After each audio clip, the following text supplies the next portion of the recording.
It was like waking up to a punch in the gut, except the punch was digital and delivered while I was still hooked up to machines in a hospital bed.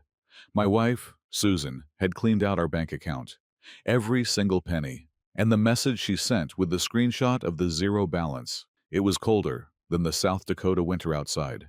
"I deserve this after everything I've done for you," it read. All I could manage was a thumbs up emoji in reply. Honestly, what else was there to say? My name's Tom, by the way, 45 years old and a trucker for 22 of them. Not exactly living the dream life, but it paid the bills. And it definitely funded Susan's taste for the finer things, which she never seemed to appreciate anyway. I'd been ignoring this tightness in my chest for weeks, telling myself it was just stress, just the long hauls and the gallons of gas station coffee finally catching up to me. Until, somewhere outside Omaha, the pain just wouldn't quit. I had to pull over, call 911 myself, gasping for air on the side of I-80. Next thing I knew, I was being airlifted to Sioux Falls. Turned out, it wasn't a panic attack. My heart was going haywire. I remember the doctor's face, all serious and concerned, right before everything went black. "We're losing him," I heard her say. Not exactly the pep talk you want right before you pass out. 2 days later, I woke up with tubes sticking out of my arms and a stent jammed into my heart. The nurse, she was all smiles and sunshine, told me I'd flatlined twice, said I was lucky to be alive. Lucky wasn't exactly the word that sprang to mind when I checked my phone. Just that one message from Susan, 15 years married, no kids, just a mortgage in Sioux Falls and a lot of quiet dinners in between my hauls. The message, it was that screenshot of our joint account balance, zero, and then below it, her little gem. "I deserve this after everything I've done for you." $61,438.72. My emergency fund, my truck maintenance money, my little retirement cushion, all vanished. You'd think I'd be furious, right? Maybe rage would be the normal reaction. Instead, I just felt bone tired, a kind of tired that sleep couldn't even touch. I sent her that thumbs up emoji, nothing else. When the doctor came in later, he was all about recovery, rest, avoiding stress. "No driving for at least 6 weeks, Mr. Doyle." He asked if someone was picking me up the next day. "Yeah," I lied. That night, I made a call to my brother Ben. He lived across town. We hadn't talked in months. Not because we were fighting, just different orbits, you know? "Need a favor," I said, getting straight to it. "Name it," he answered. No hesitation. "Need a place to crash for a few days. And I need you not to tell Susan." There was a pause on the other end. "She doesn't know you're alive?" "Oh, she knows," I said, a bitter laugh escaping me. "She just doesn't know I'm not coming home." Susan and we met at a gas station outside Cheyenne, Wyoming. Classic romance, right? She was wrestling with a flat tire in the dusty parking lot, and being a decent guy, I stopped to help. Back then, she looked at me like I was some kind of knight in shining armor for knowing how to use a lug wrench. Funny how that works, isn't it? Things that impress people at first just become expected. We got married 6 months later. Quick, maybe, but not reckless. I was 30, she was 27. Old enough to know better. Young enough to still believe in something, I guess. She never loved that I was gone 3 weeks out of every 4. But the money was good, and she definitely liked what that money bought. I'd call her every night, from whatever state I was passing through. Early on, those calls could stretch to an hour, catching up on everything. As the years ticked by, they got shorter. 5 minutes of updates, then just a quick checking in. Last couple of years, it was mostly just texts. "Made it to Nashville. All good here." Looking back, yeah, there were signs. She stopped asking when I'd be home, started taking these girls' trips with friends I'd never even heard of. But I trusted her. That's what marriage is supposed to be, right? Trust. My brother Ben, bless him, helped me settle into his spare room. He's a construction foreman, local guy, divorced twice. He knows a thing or two about how people can let you down. "You should eat something," he said, nudging a plate towards me. Wasn't hungry. My mind was racing, though. Thinking about the house I'd bought years ago. Thinking about the refinance I'd done just 3 months earlier, when interest rates dipped. Susan had claimed she was too swamped at work to make it to the signing. So I'd handled it all myself. Put it in my name only, since my credit was better. She never even asked to see the paperwork. Then there was the medical power of attorney. I'd set that up last year, after my buddy Tim had that stroke and his girlfriend was suddenly helpless to make decisions for him. Scared me straight. My niece Emily, Ben's daughter, she's a smart kid, law student. She helped me get it all in order, made sure everything was airtight. "Does Susan know you're here?" Ben asked, handing me a sandwich that looked about as appealing as cardboard. "No," I said, taking a bite anyway. Tasted like nothing. "And we're going to keep it that way for a bit." "She took everything?" I just nodded. "What are you going to do?" I chewed and swallowed. Still tasted like nothing. "I'm going to get some rest. Doctor's orders." But that night, sleep was a stranger. I just lay there staring at the ceiling, replaying all those little moments with Susan, the distance creeping in, the furtive glances at her phone under the table, changing passwords like they were socks, moving money between accounts, always chasing some better interest rate she'd read about online. I'd been blind, but not anymore. On my third day at Ben's, a text popped up from our neighbor Gary. "Haven't seen you around, Tom. Everything okay? Susan's got some guy over. Thought you should know." I stared at that text for a long time. Didn't reply. Just let it sink in. That cold, heavy feeling in my gut. Later that afternoon, Ben drove me to the bank. Not our usual branch, where Susan and I were known quantities, but the main office downtown. Asked to speak to a fraud specialist. I showed her Gary's text, the screenshot of the zero balance from Susan. Explained I'd been hospitalized, unconscious, that the withdrawals happened without my knowledge or consent. The woman behind the desk, she kept her face all professional and neutral, but I saw it flicker in her eyes. Pity, maybe. A little flash of anger on my behalf. "Mr. Doyle," she said, all business, "we can start a fraud investigation, but given that it's a joint account and your wife has equal access, it may be difficult." "I understand," I cut in, "but I'd like to try anyway." She nodded, started typing away on her computer. "We'll need records from the hospital confirming your stay, particularly documentation of when you were unconscious or incapacitated." "Not a problem. And you should know, Mr. Doyle, if this becomes a criminal matter, the police will get involved." I looked right at her. "I'm aware." On the way back to Ben's, we stopped for gas. I stayed in the car while he filled the tank. Through the windshield, I watched a dad with two little kids buying ice cream from the convenience store. Normal life, just happening, all around me. "Want anything?" Ben asked, getting back in. I just shook my head. Back at his place, I made 3 more phone calls. First, to my dispatcher, telling him I needed extended medical leave. Second, to the credit union where I kept a small business account for my side gigs, independent contracting stuff. Third, to Chris, a lawyer friend of Ben's. "I need to know where I stand," I explained. "With the house, with the accounts, with everything." Chris agreed to meet the next day. Hung up, pulled out my laptop, logged into accounts Susan didn't even know existed, checked the status of investments she'd never asked about. Not because I was hiding anything, but because she'd just never shown a lick of interest in the boring side of our finances. While I was doing that, another text came through from Susan. This time, frantic. "Where are you? Your truck isn't at the depot. Did they tell you I came by?" I ignored it. "Cameron, this is ridiculous. You can't just disappear. We need to talk about this." I put the phone down. Ben looked over from the kitchen. "She reaching out?" "Yeah. You going to respond?" I closed my laptop with a snap. "Not yet." That night, I took a walk around Ben's neighborhood. Clear sky, stars actually visible even with the city lights. For the first time since the heart attack, my chest didn't ache. Not physically anyway. And then it hit me, walking under those stars. I wasn't angry anymore. I wasn't even really hurt. I was just done. And with that realization came this strange sense of clarity. Susan hadn't just taken my money. She'd accidentally handed me my freedom. A week after I got out of the hospital, I finally went back to our house. Middle of the day, figuring Susan would be at her office job. Used my key, walked in. Like I was just back from another haul. The house smelled different. Cheap cologne that definitely wasn't mine.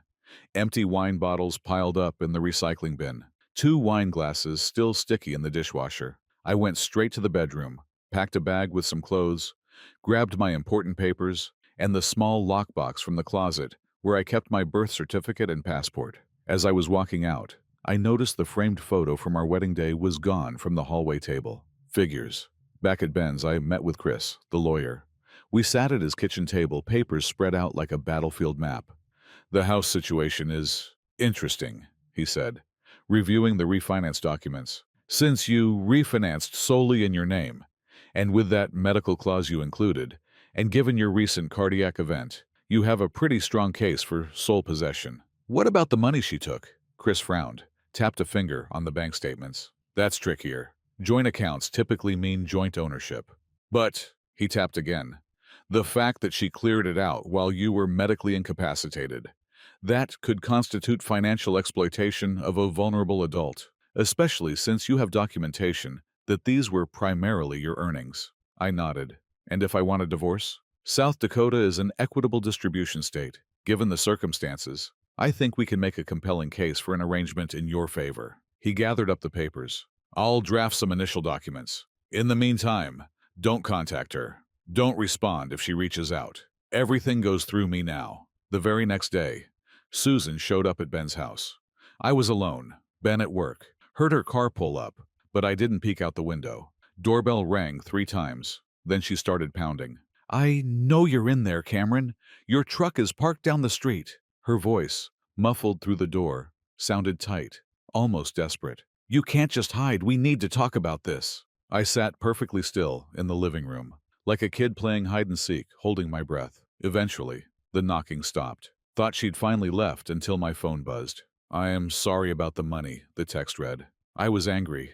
"You've been distant for months. I thought you were cheating. I found out about the house refinancing and panicked. We can work this out. Please, talk to me." It was the first time she'd ever accused me of cheating. Projection, probably. I turned the phone face down on the coffee table. No reply. The next day, Chris called with news. "Susan's contacted me," he said. "She's hired Deborah Stern as her attorney." Deborah Stern? I didn't recognize the name. "Patricia Wells," Chris corrected himself. "Sorry, got my cases mixed up. Patricia Wells. One of the most aggressive divorce lawyers in the state.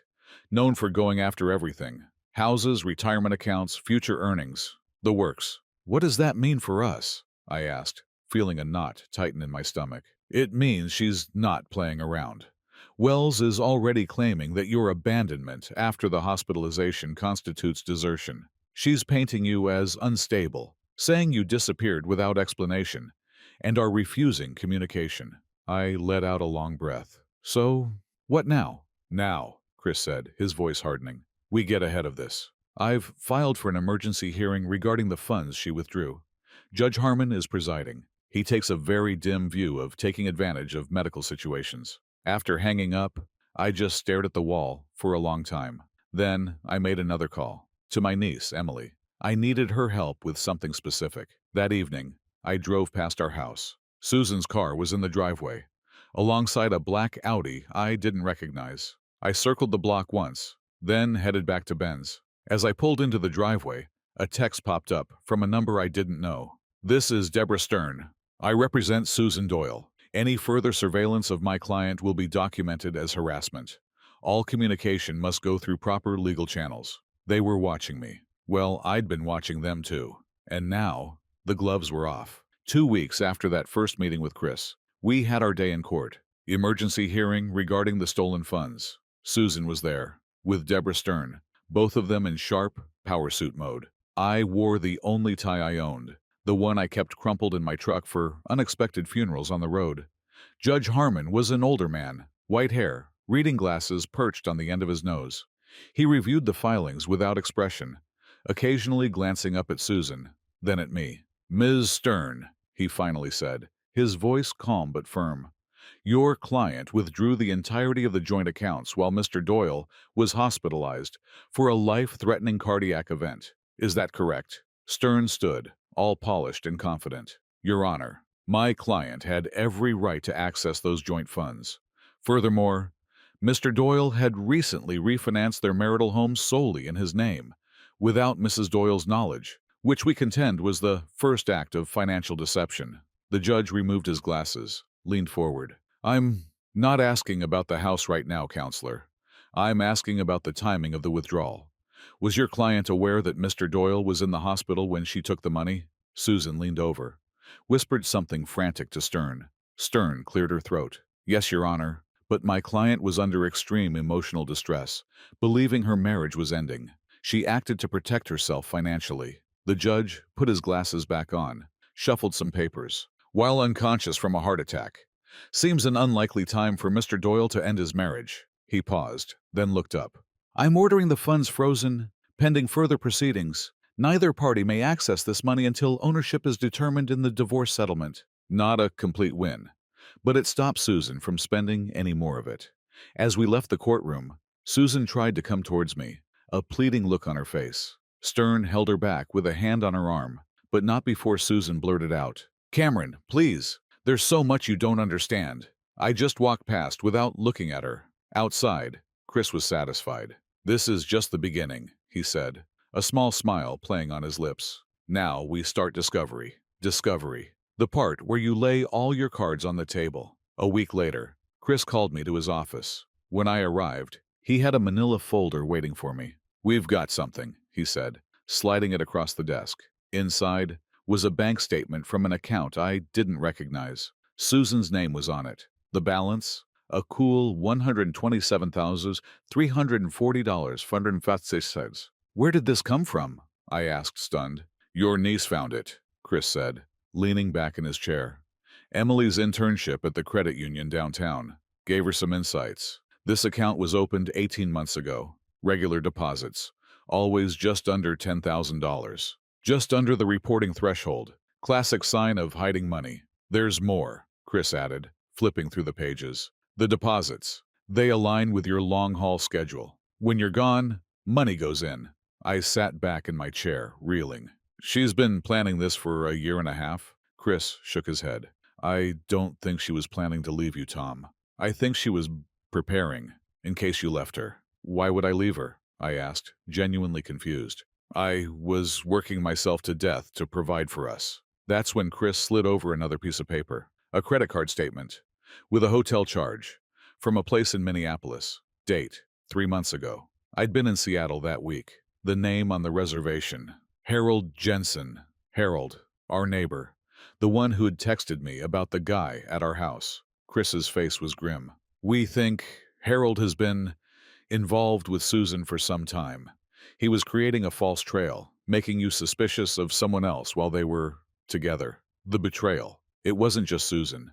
It was coordinated, planned. Harold, playing concerned neighbor while sleeping with my wife. Susan, draining our accounts while I was fighting for my life. I stood up abruptly. What's our next move?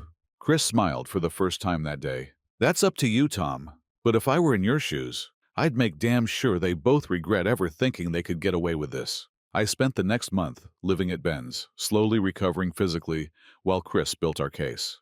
We had a strategy now. Document everything. Gather evidence of Susan and Harold's relationship. Prove the financial deception. My niece Emily was invaluable. Her position at the credit union gave us insight into financial patterns we wouldn't have seen otherwise. Nothing illegal. Just connecting dots that were already in plain sight. The secret account. It has another person with access, she told me one evening, her voice low. Not a joint owner, but an authorized user. Harold, I guessed. The name tasting like ash in my mouth. She nodded. And there's something else. They've started moving money. Smaller amounts to different accounts. They know we're onto them. I stared out the window, the early evening shadows lengthening across Ben's yard. They're liquidating, I said, a cold dread settling in, getting ready to run. That night, I called Chris, urgency in my voice. We need to move faster. I agree, he said, his tone serious. But we need to be careful. If we tip our hand too soon, they'll disappear with everything. So, what do we do? I asked, frustration rising. Chris was quiet for a moment, thinking. We need leverage, Tom. Something that makes them think twice about running. The next day, I drove to our house, timing it for when I knew Susan would be at work. Didn't go inside. Instead, I walked the property line, snapping photos with my phone. The new shed Harold had helped build last summer. The fancy landscaping that had mysteriously appeared while I was on a 3-week haul to California. Improvements, all paid for with my money, likely installed by Harold, increasing the property value of the home that was now, legally, solely in my name. I sent the photos to Chris with a simple message, documented. 2 days later, Susan's lawyer, Deborah Stern, called Chris with an unexpected offer. Susan would return 50% of the withdrawn funds in exchange for 50% equity in the house. "They're testing us," Chris said when he called to tell me, a note of grim amusement in his voice. "Seeing if we'll settle cheap." "What do we tell them?" I asked. "Nothing yet," Chris replied. "Let them sweat." Meanwhile, I made another move. Contacted my trucking company's HR department, explained my situation, asked about the disability insurance I'd been paying into for 20 years. "You're entitled to 60% of your salary for up to 12 months, the HR rep explained, her voice sympathetic. "Given your cardiac event and the doctor's restrictions, you easily qualify." I filed the paperwork that day. Another source of income Susan didn't know about. Wouldn't be included in any settlement discussions. Yet, the next week, I had Ben drive me past our house again. This time, I noticed something new. A for sale sign hammered into Harold's front lawn. "He's cutting and running," Ben said, nodding grimly. I nodded back, a cold satisfaction creeping in. "Call Emily." An hour later, Emily confirmed our suspicion. Harold had cleared out his accounts 2 days earlier. Nearly $90,000 withdrawn in cashier's checks. I called Chris immediately, my voice urgent. "We need to act now. Harold's selling his house. Susan might be planning to go with him." Chris didn't hesitate. "I'll file for an emergency injunction first thing tomorrow, freezing all assets, preventing property sales without court approval." I just nodded. "Good." I forwarded the text to Chris, who replied instantly, "Don't respond. Injunction hearing is at 2 p.m. At 1:30, I was walking into the courthouse when I spotted them. Susan and Harold, together in the parking lot, arguing. They didn't see me. I pulled out my phone, hit record. 30 seconds of shaky video, but enough. Enough evidence to finally show their relationship, something they'd been so careful to hide from the legal proceedings. Inside, Chris was waiting. I showed him the video. "Perfect timing," he said, a predatory gleam in his eyes. "Judge Harmon is already in a mood today." I straightened my tie, the cheap funeral tie suddenly feeling like armor. "Then let's not keep him waiting."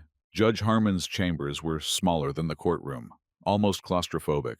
Just the judge, the 2 lawyers, Susan and me. Harold wasn't allowed in. He wasn't party to the divorce.